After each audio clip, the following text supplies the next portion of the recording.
Hello everyone, বিক্রয়িক অ্যাপের নতুন একটি ফিচার ভিডিওতে আপনাদের সবাইকে জানাচ্ছি স্বাগতম। আমাদের পূর্বের ভিডিওটিতে আমরা আপনাদের সাথে আলোচনা করেছিলাম আমাদের বিক্রয়িক অ্যাপের প্রোডাক্ট অ্যাড করুন অপশনটি নিয়ে।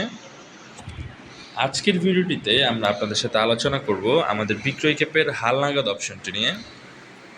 এই হালনাগাদ অপশনটিতে ক্লিক করলে আমাদের সর্বপ্রথমে একটি চার্ট দেখাবে, স্টক লেনদেনের চার্ট। স্টক লেনদেনের চার্টে সর্বপ্রথমে যেটি দেখাচ্ছে প্রারম্ভিক স্টকের পরিমাণ ৮৬,৫২৫।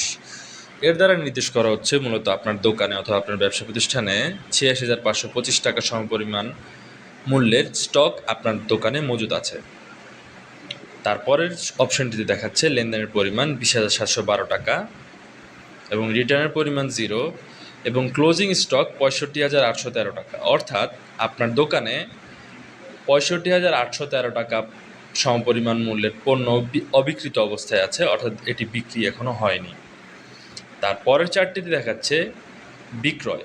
এটি অবশ্যই কেনা মূল্যের উপর আপনার হিসাব হবে, অর্থাৎ আপনি যেই পরিমাণ মূল্য আপনি আপনার সাপ্লায়ারকে পরিশোধ করেছেন ওষুধটি তার থেকে কিনতে, সেই পরিমাণ মূল্যের উপর আপনার বিক্রয়ের এই চার্টটি নির্দেশ করছে। এখানে প্রথমে দেখাচ্ছে বিক্রি পণ্যের কেনা মূল্য, অর্থাৎ আপনি যেই পরিমাণ বিক্রি করেছেন ২০,৭১২ টাকা, এটি হচ্ছে আপনার কেনা মূল্যের উপরে, অর্থাৎ আপনি সাপ্লায়ার থেকে যেই পরিমাণ টাকায় আপনি আপনার পণ্যগুলো কিনেছেন সেটি নির্দেশ করছে। তারপরে দেখাচ্ছে net sale value. Net sale value চার্টটিতে প্রথমে দেখাচ্ছে বিক্রির পরিমাণ ৩৫,৪৬৫ টাকা।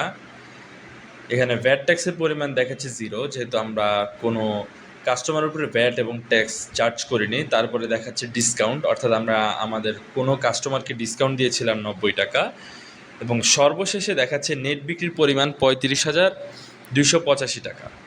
অর্থাৎ বিক্রির পরিমাণ থেকে আমরা ডিসকাউন্ট এবং ভ্যাট ট্যাক্সের পরিমাণ বাদ দিলে আমরা ৩৫,২৮৫ টাকা এই অর্থটি থেকে যাচ্ছে।